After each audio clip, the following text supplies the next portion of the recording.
Now I would like to invite Shelly to take the session forward. Thank you. So thanks to Mr. Vinayak for initiating this entire session. I'm very thankful for everyone in this room. Lieutenant General Sani, thank you for your note. Thanks to Dilip also for being able to make it to the audience here. Hopefully the messaging really went well. It kind of curated the whole atmosphere of what we are really going to talk about much. I'm Shelly Verma. I'm the Business Development Lead for Network and Security Services India with Rockwell Automation. We are happy to partner along with DSCI to co-host this session, which is the Executive Dialogue on Cybersecurity and Smart Manufacturing.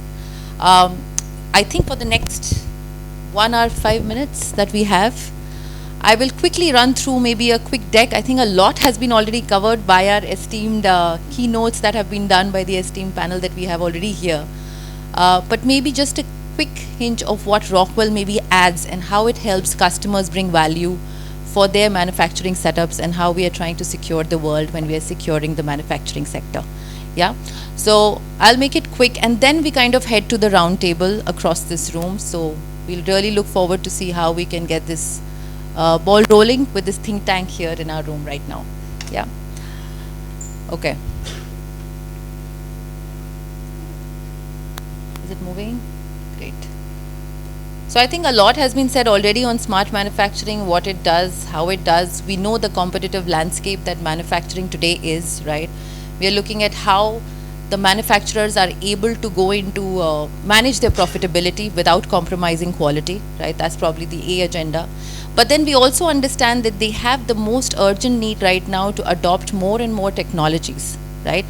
The buzz of AI, ML, everything kind of adding to this revolution of Industry 5.0. And that's where I believe we are looking at what vulnerable open points we are creating for ourselves when we want to connect, right?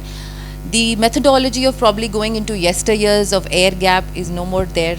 If we want to replenish the benefits of digitization or digitalization or digital transformation, I know there are various synonyms to it.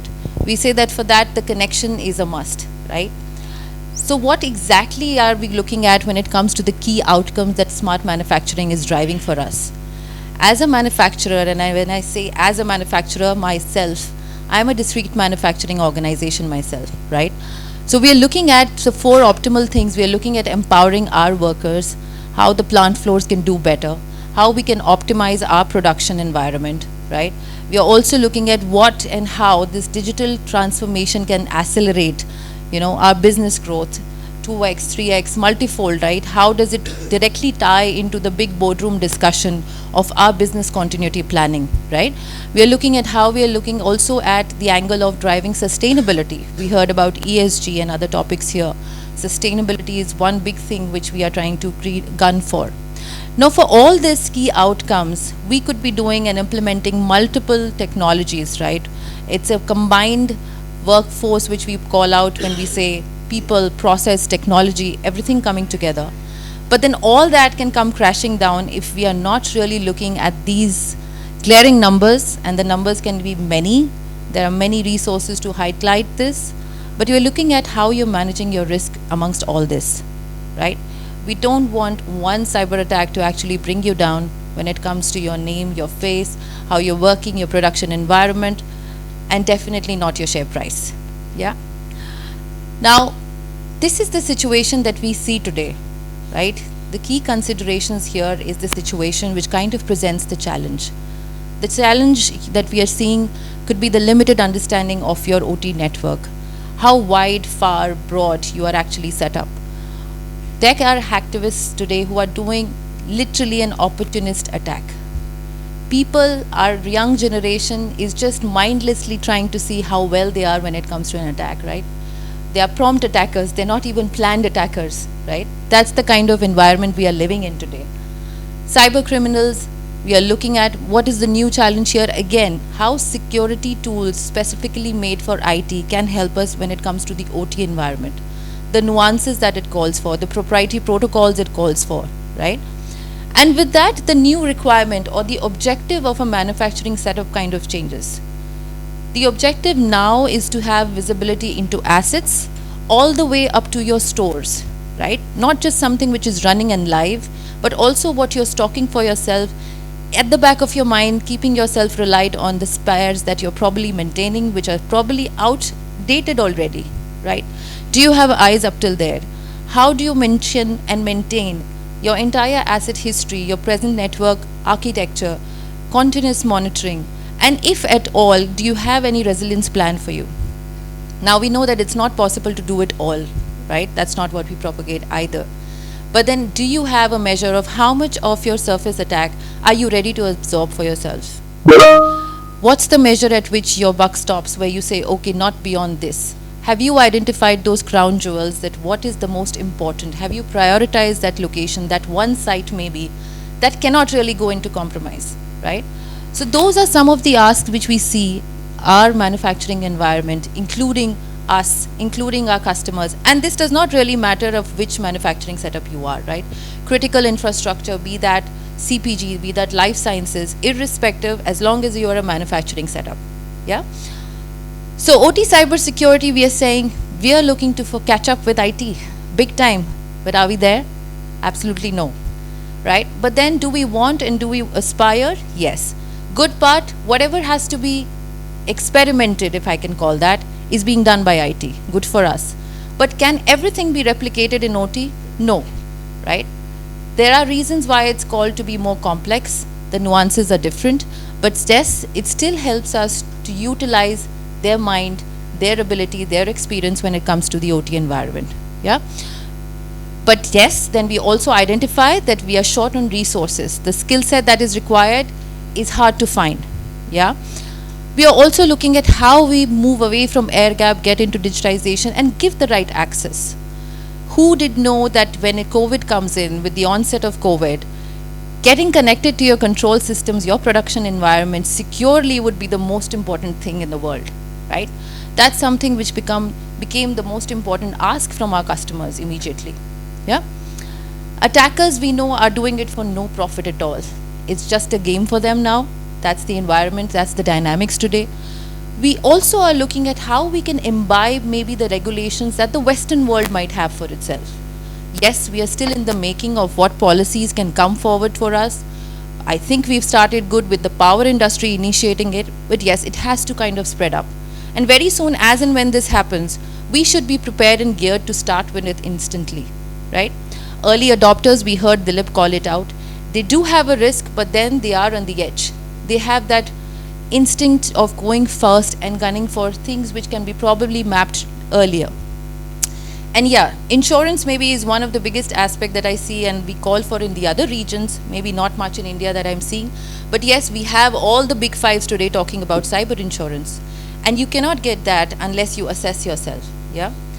So, giving into the importance of what day-to-day operations calls for, we are looking at how we make sure with supply chains are secure. We know our sourcing happens not just within India, we are going to other countries, other geographies, right? We've got Vietnam, China, everybody else being our, suppliers today. We don't want this supply chain to be disrupted at all. We are looking at not having those unplanned downtime. Now we can't say no 100%, but can we make it 99%? Yes.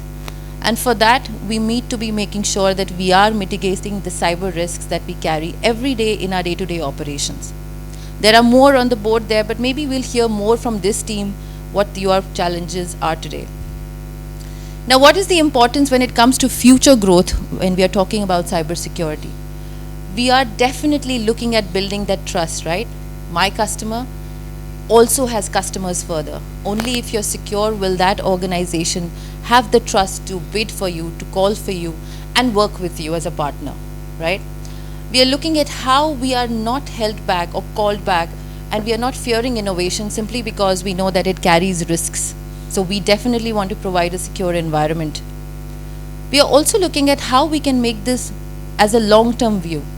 Definitely not everything happens today, but can we break it in phases, right? The short-term goals, maybe 2-year goals, and then pan out the 5-year business plan, yeah? And this has to be sustainable as well as adaptive. So I've had customers who are risk informed, right? They're keeping the bare minimum that they need. But then there are those who have been the early adopters and have gone into it implementing further complex solutions, building their foundation well. And did it stop there? The answer is again a big no, because it continuously kind of moves into evolving nature that it has. It kind of is dynamic, it's disruptive, and it has to be adaptive every time that you call for it, right? As a vendor, as a partner, I do not have the ability to give you a certificate by investing in any solution, any point solution or even a continuous process that you are cyber certified. It is going to be an ongoing view for you, right? So where do we go? We are going back to exactly the basics, right? Defense in depth. That's kind of what is building your foundation. Be that your policies, your end devices, your physical assets, looking at your network, how it's communicating with the outer world. The industrial DMZ kind of becomes the most important today. We are looking at seamless integration with IT and OT. Yeah, how your applications are being supportive. Are you calling out your vendors to tell them that I want to have solutions which are secure by design, right? I know we were not ingrained with security in our minds when we had set up those production environments. So, with that, what are we calling out? We're calling out, let's start today, if not yet done. Let's develop a security strategy with a holistic approach. And what it calls for is definitely looking at a coordinated set of security controls and processes. And this could start really small. It could be something which you pick and choose. You could be running pilots around it and then kind of scale it up. Yeah. We're also looking at how you can make sure that you are setting yourself to a standard which can be replicated well across the enterprise, right? You might not be just a single site organization today. What else it tells you to also identify your crown jewels, your mission critical assets, which are your mission critical networks, what are your mission critical sites maybe, right? That's something which you need to do when you are assessing. I think Lieutenant General also pointed out you should know what you have. You have to do that assessment and create your own risk profile, see where you are today, yeah? And then yes, you cannot forget the human element, all the way from your factory to the boardroom. Everybody has to be involved. Set up those tabletop exercises, yeah? Call out for those needs of having a penetration testing if you think you've done it all, right? Test yourself, test the boundaries. With that, I think these are all the nuances which we see. As Rockwell, I believe we are pointing out at what we do. At Rockwell, we are solely working in OT cybersecurity, nothing to do with your IT. That's a division which I think is very well taken care of with all our customers today, small, medium enterprises, everyone, right? So we follow the NIST framework, which is governed by these 5 blocks. We are talking about identify, protect, detect, respond, and recover. And the 5th one that just got added a year and a half almost back now in August 23 was govern, right? So while governance goes across all the 4 pillars, we are looking at how we are able to map all our automation agnostic services and solutions that we bring to our customers, tailored and customized as to how they can meet their business continuity plans, yeah? And that's kind of coming up with this set of solutions and services that we map to it. The first model definitely tells you about how you're going to assess yourself. Could be any and a multiple choice of whatever you want to do on your plant floor. We have had customers all the way ranging from paint industry to tire industry, everybody looking at assessment, understanding, and that kind of becomes a foundation of how you want to call in for that much needed, I would say, budgets, most important, so that you can get allocation to what you want to plan for your future, yeah? That kind of moves yourself into how you're desegmenting, right? How you're integrating with your IT securely, your DMZ setup, your patching exercise. Are you able to maintain and have a data backup recovery just in case you are still struck, right? We are looking at how you monitor yourself continuously. We also have a SOC today, which is a particular OT SOC operating out of Israel today, which tells you that how and what is your threat intelligence. All our analysts are working backwards with our very own first escalation sitting out of Noida, yeah? Moving forward, if at all still you are in an instance, do you know that what is your playbook look like? Do you have the first response person who's responsible for security in your organization? If at all something had to happen, who does the first call go to, both at the pace of the customer as well as for your vendor, yeah? And last and all, please bind yourself in the human element with your OT policies and protocols. They cannot be a mirror of what you have in IT, but definitely tweaked and balanced to make sure that everything is run in accordance to a framework that you might follow. Yeah. So I think a lot of talking that I have done already, and I'll move to the floor here around. There has been a regular, I would say, seminars, webinars that we also run multiple times, and we've done it specifically in Asia Pacific now in very recent times. Some of the questions that we had, I'll probably bring up a couple of them on the screen to show that where does the pain point where does it rely. In the meantime, probably I'll throw questions back to the audience here, and thanks for listening so patiently. Okay. So maybe I'll keep it open, and anybody who would want to take it first, let me talk about the first one and very important point that comes to my mind. Cybersecurity was never a one-person game, and I think one of our keynote speaker also called it out, right? So if I say that it's not wrong to say that it takes a village to when it has to be an OT cybersecurity program, right? And it kind of spans over a time period as well.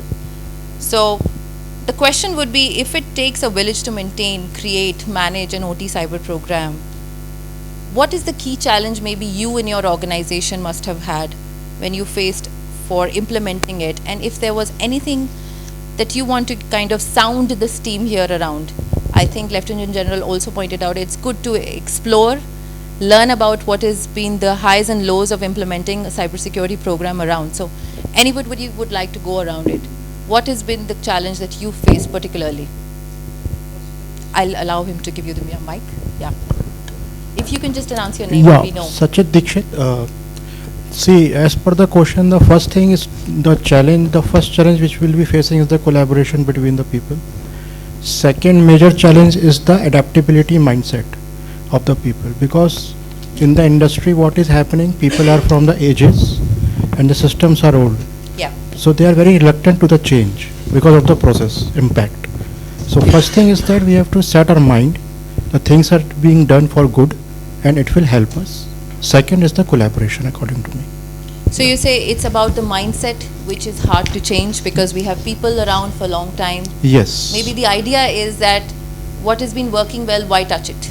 Yes. Right, that yellow button with a sticker, do not touch, still remains in that control system room. Yes, right? that is the thing. Okay, great. So then this is something which you find here, and anything that you would want to point out that how could you actually mitigate that issue? See, the first thing how to mitigate the things is that first of all we have to give certain trainings, and we have to showcase them certain case studies from different areas so that they should came to know what we are trying to do rather than direct implementing to them. Once it is being absorbed by them that something is good is happening with these changes, then there will be the possibility of adaptation and collaboration. Beautiful. So you're calling in the human element. Yes, That it major needs thing. to be called in when it comes to Yeah. training and going around. Wonderful. So Thank you you. had something to say?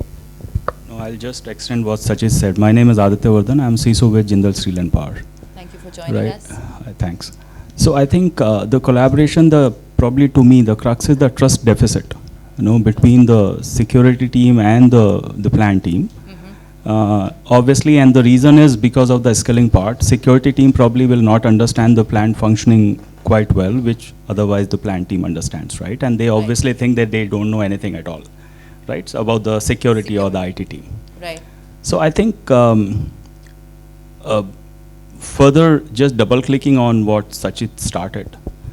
So dividing that problem into the pieces, right? So there are obviously the brownfield, which are running across the spectrum, running for 20 years, 25 years across the OEM, looking a company like Jindal, right? Will have all the OEMs present with us, Right. running for last 20, 25 years, and obviously no one wishes to touch them. But at the same time, we are also having certain greenfield projects, New ones coming. plus digital projects, right? Sure. So while talking about it, creating that confidence, but probably picking up the greenfield first, right? So at least start that, the framework which you build with the team, with the greenfield, those are low hanging because they are just coming up. You may please put in that framework over there and at least start with that. So one of the things what we have done was we have set up the OT security governing committee across plants, Wonderful. right? So and obviously no, it's taking time. No, it's not a kind of a One night job. no, Exactly. easier said than done. right? But I think we are moving into that direction where we are able to build that confidence and then probably pick out certain low hanging to start with, build the confidence, and then probably take some more drastic steps which are anyway needed, right? Right. Few of the things. So I think I like the point you said that the concept or the mantra is first time right for at least the green fields, and then maybe show what's the benefit of getting into digitization, how to Absolutely. make those processes secure, and show your team what it can build for them, Absolutely. what's in it for them. Absolutely. Exactly. And just to add, not just the plant, there are lots of digital projects which are happening, which kind of convergence between the plant and the IT side of it, right? That could be a good starting point also at time, because the risk is minimal, from a security standpoint, and there are lots of data which is flowing across. Sure. And that has also become a important aspect for security professionals as well as the plant leadership to look into. Thank you so much. Anybody else who has? Sure, Mr. Vivek.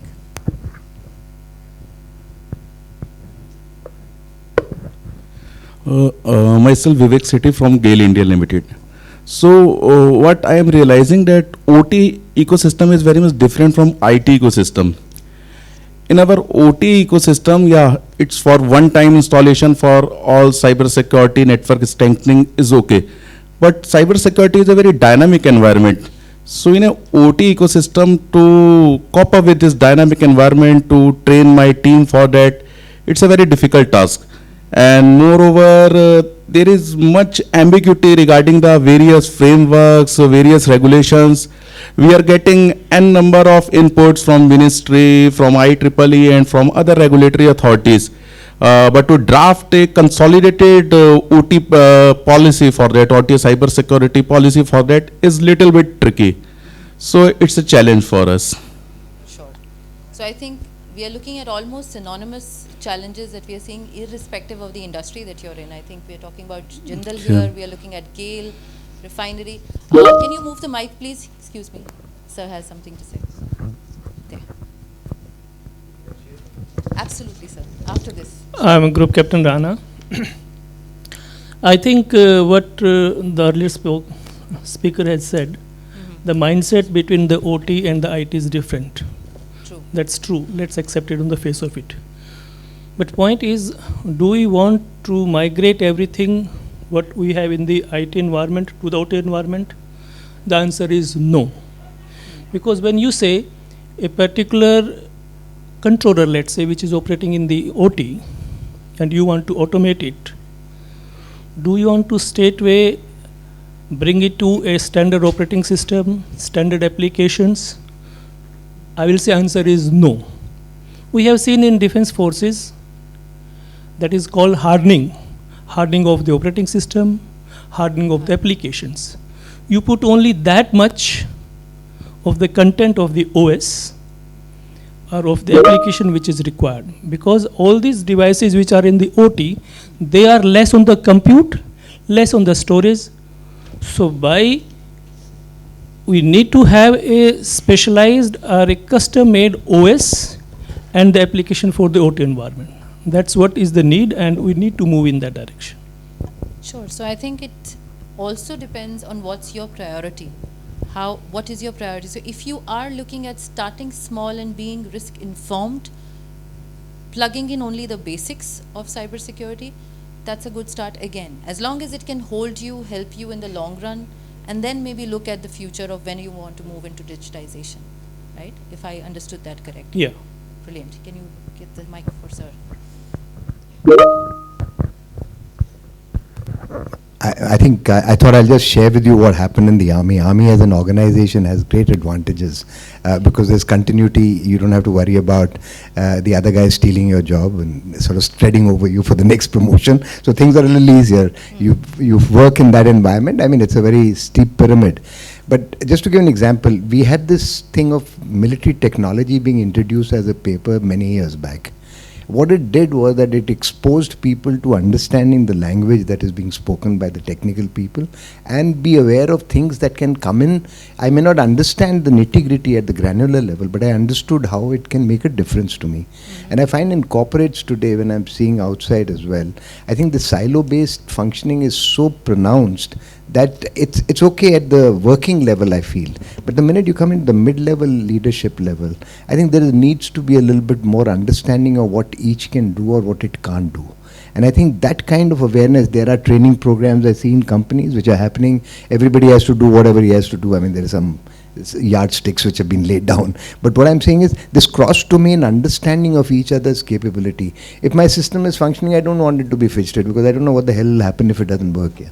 So I don't want the next guy to come in. But if I understand that what I'm not seeing can actually make it stop working, then is the problem. Then I'll be a little more conscious. And that you require at the mid-level leadership to be aware. And this kind of cross-domain is not happening. And I'm seeing that pronounced now that I'm seeing a bit of it at a different level.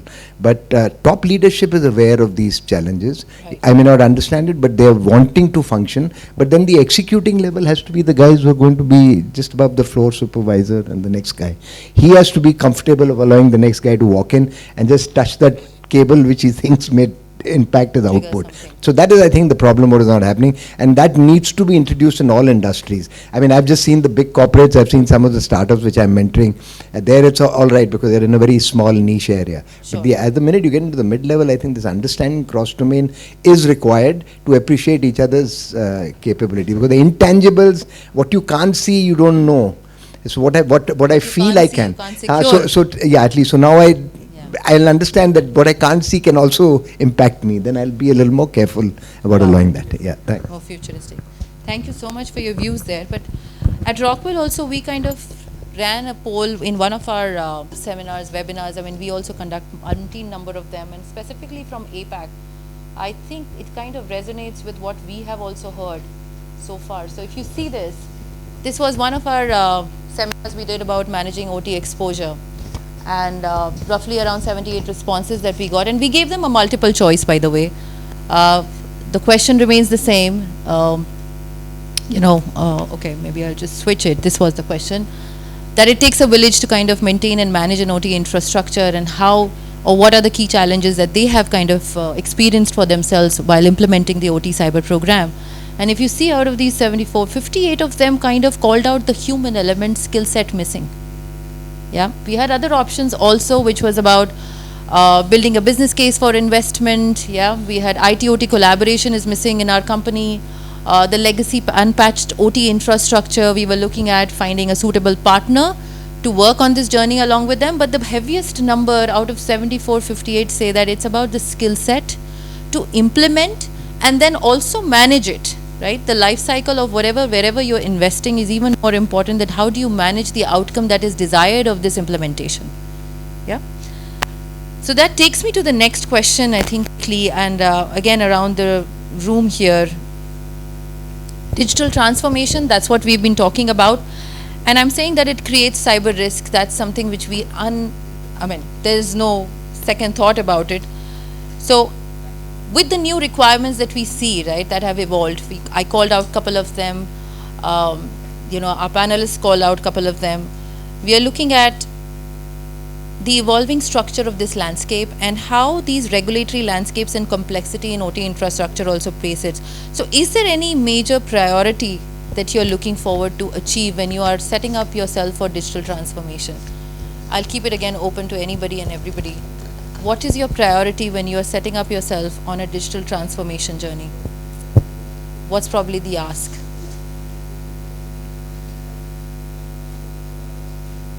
Anyone? If it helps, do you want me to give you some options? Maybe that should be the case. So, yeah.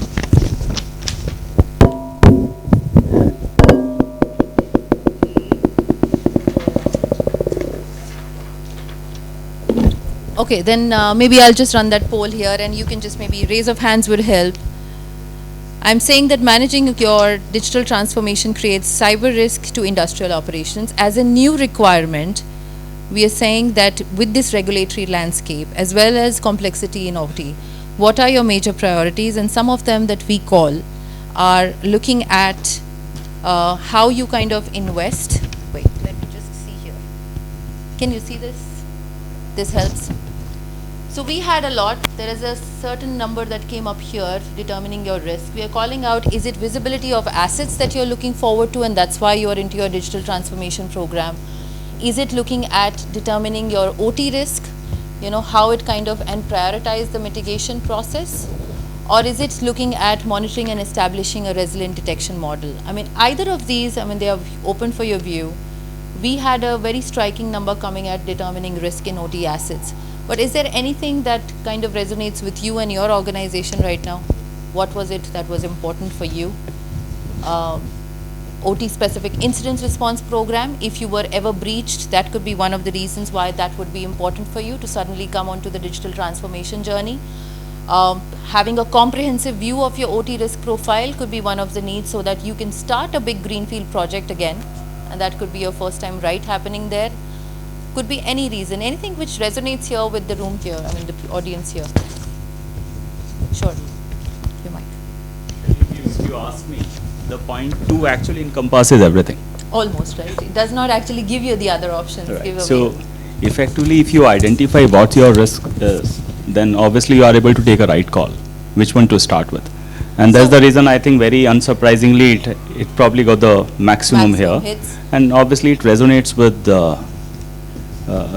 people, right? So you start with understand your risk and then you start taking a call, because also understanding that it obviously involves efforts and then money, etc. And then we talk about ROI. So this is where it becomes probably the starting point. Okay, let's understand what is the risk, with that. Yeah. But are you, since you've volunteered to answer, I'll probably extend it one step and I call it out on your ROI factor, that are you able to actually justify and bring that ROI to the management? Is that something which is realistic in cybersecurity? Maybe I put it that way. I think this has been a tricky part, frankly. It has been a very, very tricky part per se, right? So on a lighter note, it comes to a point where you say, trust me, na. But I think it has been a tricky part. But some of the things like some quantitative model, some risk trending, etc., at least we are able to show not a very true mapping with the real money part of it. TCO and the but at least from a perspective, okay, this is how my trend looks like, okay, and then there have been OEMs and partners who are able to quantify it with certain dollar value, and then you are able to put it. But Sure. it has been a tricky part of it, right? Slowly it is sinking in. Right. So it is like Yes, the big question is, so far it has not happened, why you are asking for this? Right. How do you justify that? So justification becomes a big challenge, but slowly, yes, this is sinking in the top management also, and the people who are working on the floor also, they are also understanding that you can't be in isolation, that without IT you can't survive. So you They cannot also- really be waiting for yourself to be Yes. hit and struck, and that's when you start. Definitely. Probably it has to be a more proactive step, right? That's what we say. The continuum has to be proactive. Great. So I think that brings me to the next question, and I'll probably rope you in here, Inba, just quickly here. I know we're hearing some nuances, we're looking at polls, everything. If we are looking at some of the strategies when it comes to safeguarding our customers that we've been working around, how do we, or what are the key strategies that you would probably spell out for them, for their manufacturing processes? All right. I'll limit it to the cyber side of things, Shali. So I want to start from here, the discussion we had now here. Normally, like everyone said, when it comes to cyber, when you want to justify return on investment, it is always, right, till you face it, you don't feel it, right? So, we all understand there is a big risk. The quantum of, damage it is going to create is going to be very big. We all understand it, but, I always say this, right, when it comes to budgeting and prioritizing, people want to put it, but when other things come, this takes a second priority, right? People tend to move that. So one of the things we have been, the first and the foremost thing is really creating good awareness within the customer organization, because everything starts from awareness, right? If people are not really getting aware, nothing is going to move. And especially when it comes to cyber, I'm just trying to address some of the general thing we spoke earlier also, right? Like people said, it's very amazing, right? When you look at it, it is across, irrespective of country, irrespective of industry, this trend is almost common across. If you take any manufacturing enterprise, probably the most critical infrastructure is your, OT infrastructure. But if you look at the real computers and the infrastructure available in the OT side, probably they are the most, either obsolete one or unpatched ones, because of the criticality nature. People, once they put it in operation, they don't want to touch it, and then, just move on till it works, right? So that's why I say, till you face it, you don't feel it, right? It works, just leave it that way.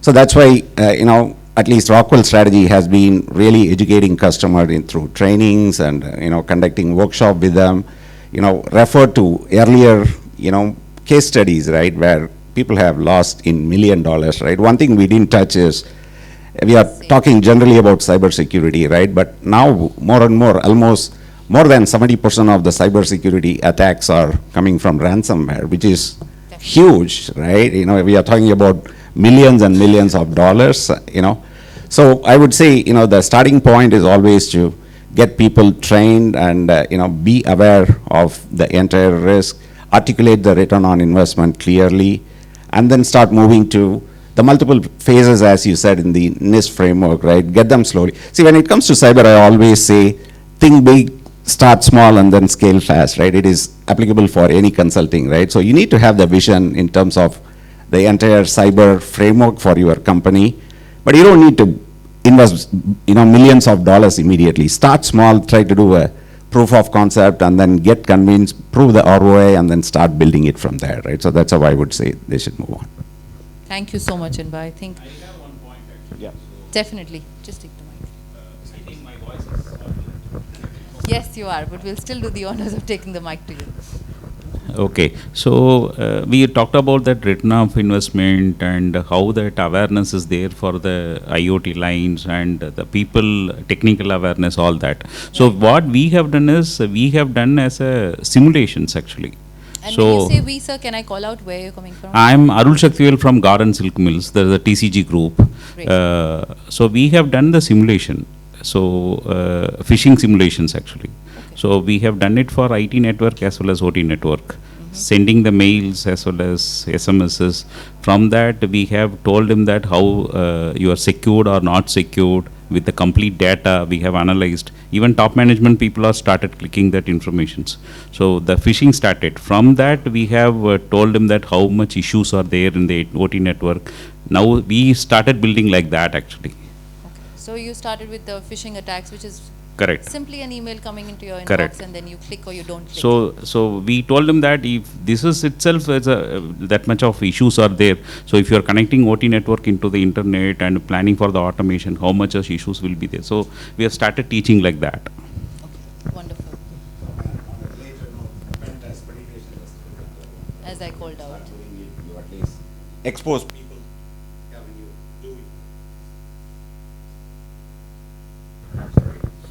So when you do penetration testing, obviously you expose people to the risk involved in any of your enterprise, right? So just what to add on to that. Yeah.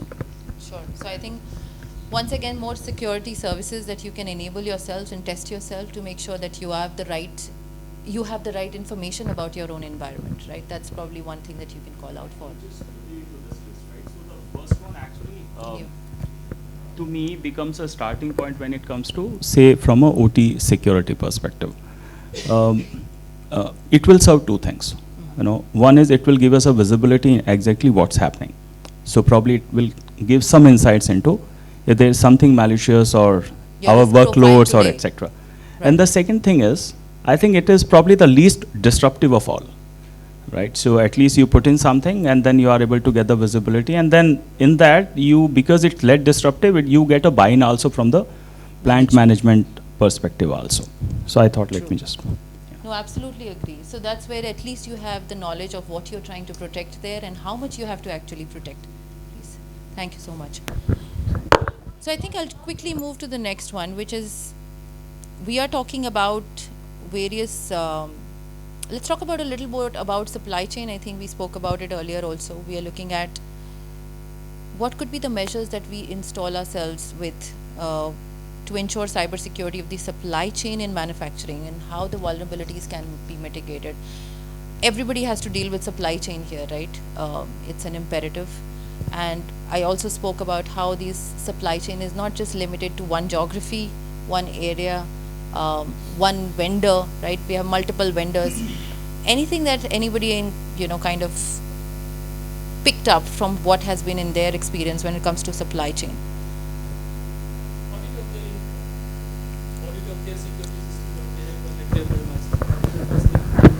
Sure. To ensure my supply chain, I will do the auditing of their infra, their premises. Brilliant. Suspected spam in a nice cybersecurity session. So any number which is not there, that is suspected spam. Great. So you're saying audit is something which is required? Audit, yes, I definitely need to do the audit of my suppliers And is it possible? to know that they are at par, what I am looking for. I may have some security regime implemented at my end, but I don't know what they have implemented. So there is a formal process how you kind of accept or acknowledge a supplier into your system before you take them Before you take them on board, definitely, yes. Right. So that's something which goes without saying. Without saying yes. Yeah, that has to That be is my done. prerequisite. So that kind of becomes being safe than sorry for later, right? When it Yes, comes to your yes. supply chain. Rather than my vendor saying that I will do at a later date and all these promises later on not fulfilled and all that, I will keep my foot down and say, no, this is my bare minimum, this need to This be you have met, and thereafter only we be on board. Brilliant. So I think we can have a lot of processes, but if we don't have this check gate which you mentioned, there can be a process which somebody can call out to be done later. But if it's not done at the right time, right place, you can still be breached. These are just some nuances of how you are Yes. making sure that your processes are put in place at the right time with the people that you have around. And I think I will go one step. One is at the start itself, and thereafter I think annually I need to do the audit.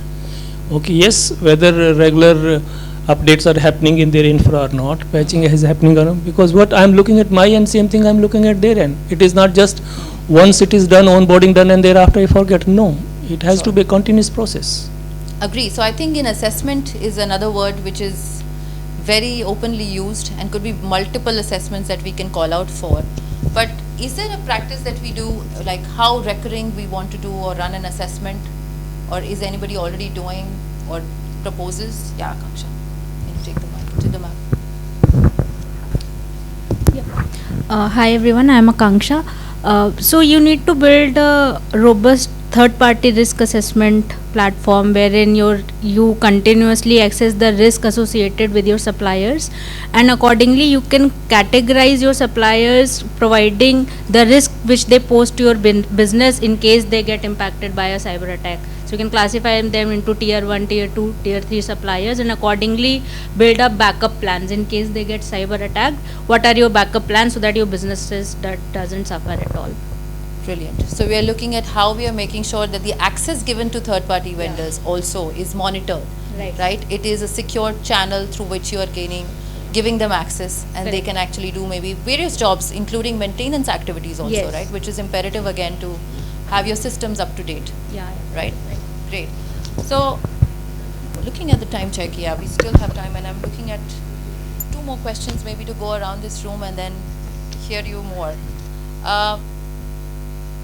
We are looking at how we were also talking about innovation, right? And innovation comes at a cost. So, Bhupesh, if you have any ideas and thoughts around how do we balance the need for innovation in smart manufacturing with the necessity of maintaining cybersecurity protocols?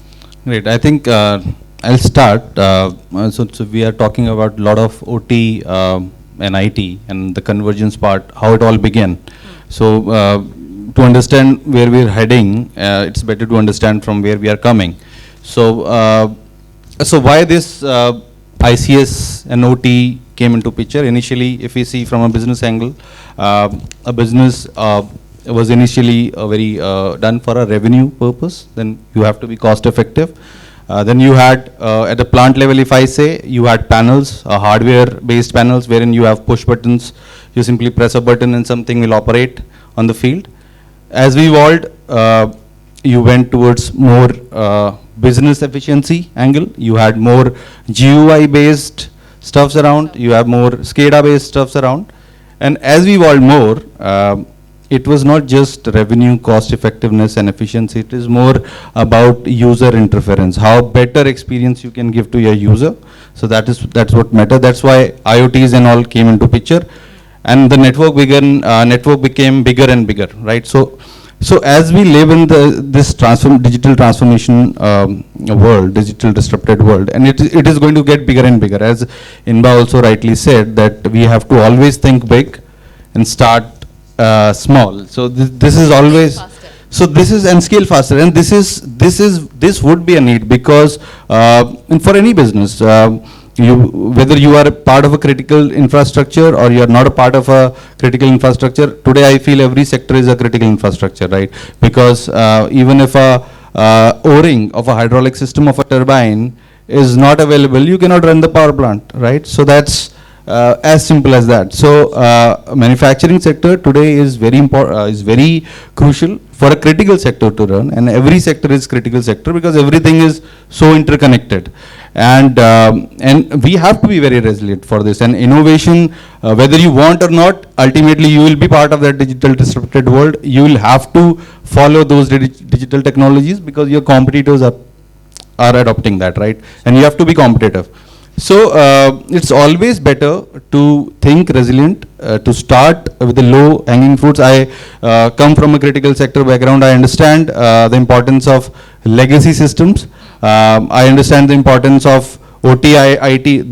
Gone are the days wherein you had complete air gap between OT and IT, right? So now there is nothing called an air gap, to be very precise, and we have to give data, right? Data is gold. So innovation, definitely you have to innovate. You have to be cyber resilient. So that's the way ahead. I mean, and emerging tech. I remember I used ML back 7 years back on a control systems wherein we were ramping the turbine up and down, and we were maintaining the boiler temperatures through a ML based control systems, and that was way 7 years back. So now I envisage that AI is going to come up in this, and all emerging technologies. So as we get into this world, digital disrupted world, we are going to get more competitive, and digital technologies is something we have to adopt, and we have to be very cyber resilient. True, I think it's a summation of everything that we've spoken so far, Bhupesh, that you called out. But that reminds me, irrespective of critical infrastructure, right? We are talking about manufacturing sector, and that is not dependent on critical infrastructure anymore, if I may say that. 2017 probably saw the onset of, attacks going berserk, with just not being limited on critical infrastructure. We had life sciences coming into it. We had various other manufacturing setups. Now, if I go to one of my experience, and I remember legacy patching is a big problem statement that we hear from our customers, right? And we've also envisaged or carried out execution of projects where we've helped our customers to, go into it maybe in a phased module. But that's still a pain point, and because I think the simple answer is it's not an open protocol system here, right? Every vendor has their own protocols, proprietary protocols. So is there any way out of it that this audience has been able to take out of it, or that still remains? And what do you see is the future of how do we actually get away from that? Any thoughts that come to our mind? I think Sri Cement is here. Anything from you, sir? What do you see as your probably next most important priority when it comes to your organization for mapping this cybersecurity program? I know that you are on it. We know that you've been very aggressively doing. To know some various vulnerabilities and risk, what is there exist in your preparation phase, that we have completed. And now we are working towards low hanging, what we can fix it internally, and what can be done from OEM. Sure. That is what we are working towards it. So basically dividing your entire program with the low hanging fruits, when you say, is about time and money, how much you kind of go ahead quickly and faster, and then think at the long term program, right? Right. That's what has been your program research. Any other thoughts on anybody's program? Yeah. Thank you. I am Abhishek from Oil India. As you asked the forum, I just wanted to ask you, Rockwell being a leader in automation and controls and all this, are there any high level plans for similar like Yokogawa and Siemens and all those to move to open platform or open protocols wherein one OEM can substitute the products of other OEM without having to change the entire infra or the entire setup? Are there any such programs going on? So I know that we have a community of OPAF which is very much there, which I know that Rockwell has also been trying to tag along, but I don't see it happening very immediately. It's not going to happen tomorrow or day after either. It's probably something which is time taking as a process, but we understand that we cannot live in the world where we keep creating more nuances for our customers, by saying that you have to stick to a particular technology because that's what I say or that's what you hear from other vendors. It will happen, it will see the day of light someday, but yes, it probably is a time taking process. Just as we know, we are not anywhere close to whatever IT does today, but we are trying to use, provide some use cases and make that happen for even the OT environment. That's going to be there. Yeah, in security terms, we have faced a lot of challenges even to, let's say, get a span port up and running from the OEM because OEM won't entertain or they won't support because it will be used by some other party and not them. So those are first-hand challenges that we face, especially in OT environment, not for IT but OT environment. In OT environment, I agree, and I believe I can probably call out here Jami. He's our delivery team lead for Asia Pacific. Any pointers that you want to give here, Jami?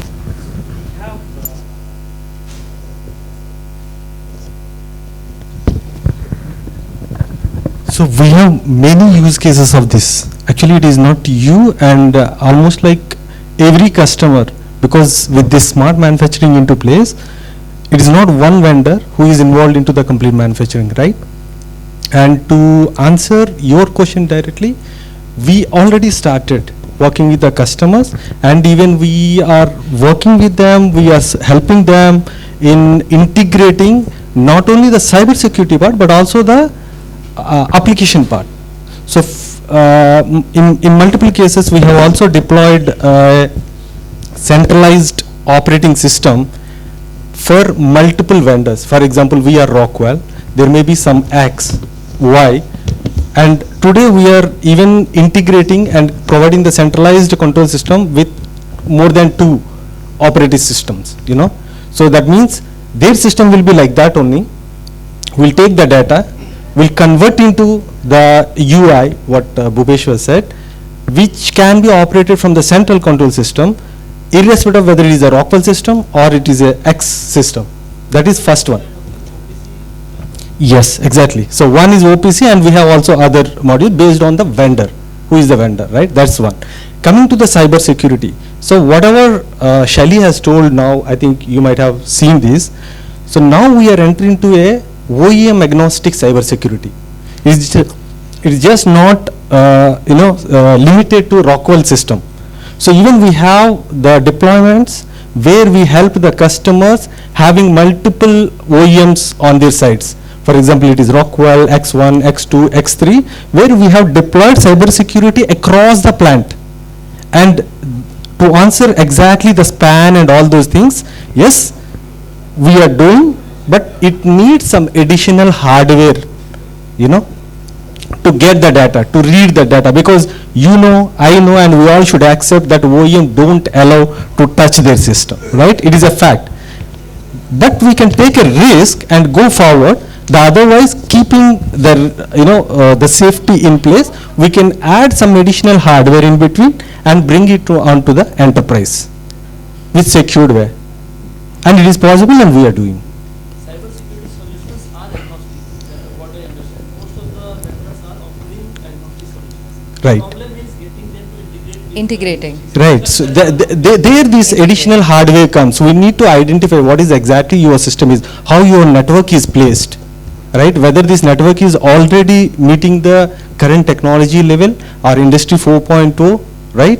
So maybe there needs a bit upgradation of the network based on the system, and then it can be done. And yes, as I said, we are doing, and we have already deployed multiple sites like that. Bhupesh, I see you raising it. So I understand the question of Abhishek, and we work very closely on cyber security, and the question from where he's coming from is that organizations like Oil India Limited, GAIL or ONGC for instance, or NTPC, all the big PSUs, the challenge going forward is not just OT, it will be more IoTs, because there are a lot of data, lot of plants and multiple processes, and all are running in cascade. So the problem that I also see going forward, there will be a lot of data that will be monitored real time, right? And for that much of data to be monitored real time, you need to have those compute powers available at your end. So what I see is, and at the same time, for a critical sector, right? So the data has to be maintained as well and has to be stored. So when you are there on the cloud, and which is going to come up and which is already there, so there will be a lot of challenges for monitoring data at the real time and for storage of the data. So for monitoring the real time data, you'll have edge computing at your side, but then everything has to be connected, right? And for storage of data, you'll have a cloud computing, and in between everything will be platformized. So that is something is going to come up, and will be a huge challenge, and interoperability is something that has to be there. In fact, all the OEMs have to I think collaborate on this, and definitely would be a challenge for the end users if the OEMs do not collaborate. So that is a challenge that I see going forward. Hey,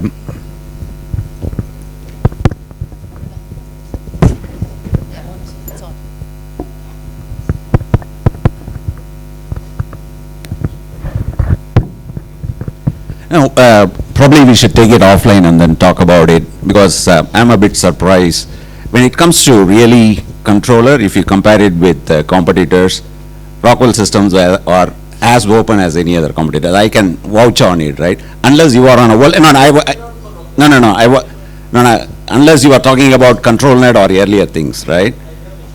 Okay. You talked about Yogogo and other thing comparing, right? Okay. Oh, generally you're talking about all OEM. Okay, that's a fair statement. Okay. I think the pain point was integration between, or the dialogue or the that's a fair collaboration point. between That's a various fair vendors point. and Okay. OEMs. I think that was the. So just to add what Bhupesh was asking, so you are exactly right, Bhupesh, on the multiple technologies. It is a challenge. We have to go with travel with customers and understand and provide the solution. But particular to what you said, right, storage, which is very important, which is part of the main key for the recovery also, right?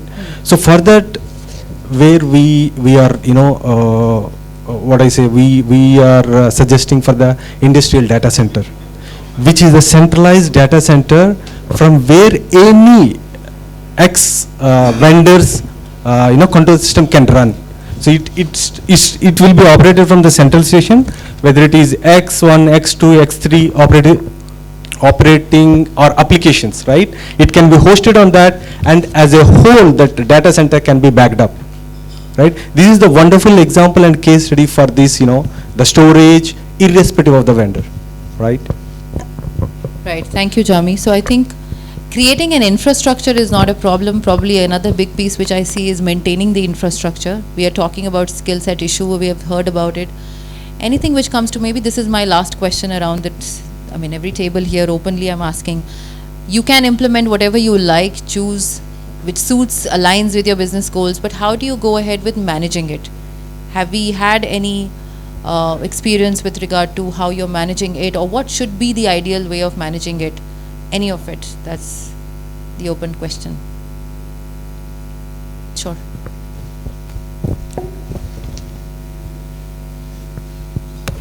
So you actually put a right question.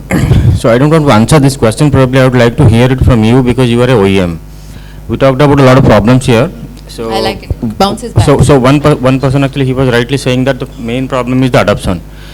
We all are cybersecurity professionals and we want to protect our business, whereas the people who are actually taking care of the OT landscape, they are not adopting what we say. They are not changing one. Another problem is this is a very small problem, what this gentleman was saying about the span port. And do you think that allowing a span port is a problem? But you rightly said that the OEM doesn't allow, and you are also an OEM, right? So we are here to just to collaborate and build a community, and so that we can learn from each other. So why don't the OEMs collaborate and they can give something to us, the cyber security defenders? We call it as a, we can say, I mean, people are talking from defense.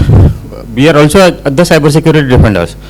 So why can't you add, when you are not supporting us, that means you are actually in a different way you are supporting to the threat actors, right? So I want to hear from you how you are. Now coming to another thing, we have a lot of, I mean, different OEMs and different products. One OEM saying that, okay, you don't have antivirus product, and another one is saying that, okay, I don't support this one. I cannot run 5 antivirus product. Antivirus is a very basic thing, right? So rather than you are asking me how I can manage, I would like to hear from OEMs that what are the suggestions you are giving us so that we can take it and we can implement. So I'll probably pick up the antivirus issue, and that's Antivirus is just an example. just an example. So Spanport is a very solid example. We talked about assessment. The OEM is not allowing to create an assessment, and they are saying that, okay, you have to do an assessment from me. That's actually clear conflict of interest, right? You are also capable of doing the assessment, and others are also capable of doing the assessments. But if I'll ask you, you do an assessment of your own system, this is actually a conflict of interest, because this violates the makers and checker that option. So how actually we can get rid of this? And we expect something, the OEM as a community. So is there anything happening from your side? I'll break it into 2 parts. Maybe I'll just take the latter first, which is the assessment you mentioned. And I'll give it back to one of the execution that we did for one of our customers. Now, one of the biggest refineries that we had an order for. And they had this ask of implementing a DMZ setup, right? Cybersecurity, that was the only concept. Now, here there was an ask to actually assess whatever we are supplying in terms of our larger solution, the SCADA system or whatever we are giving as a whole big bundle of solution. The ask was to also assess if it is, complying to the cybersecurity standards that the customer had given. It was another 100-page document which we had to comply to. Now, it was only not reasonable at all if we would have assessed them, as you pointed out rightly. That would be conflict of interest. I wouldn't really mark myself negative on anything, right? Probably that's the thing.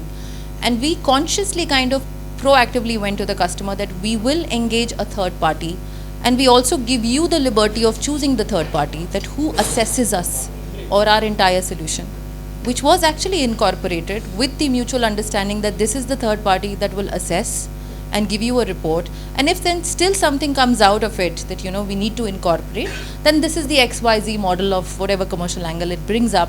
But yes, we will do it. So that's the kind of, that's how we went ahead with this whole program of deploying a DMC solution for this customer. This might be only one case where the customer has asked, but we all are discussing you have to be proactive and we have to do our self-assessment. Sure. We cannot do our self-assessment by our own, right?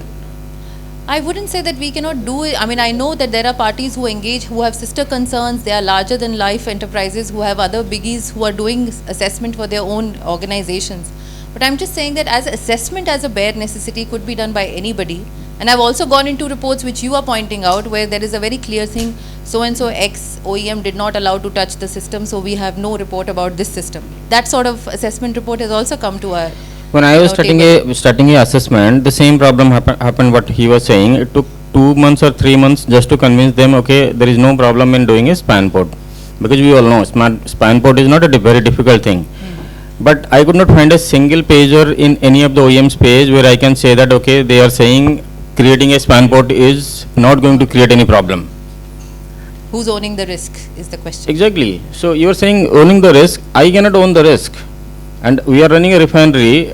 How do I say that, okay,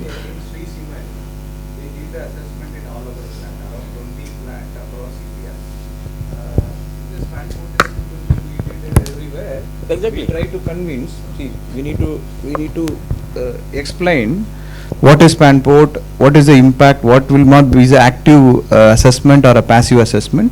We need to give a confidence to the plant team, OT team, whoever, so that so the span port we did as okay. It does not took much time. In fact, 20 plants we did it in almost 4 months period.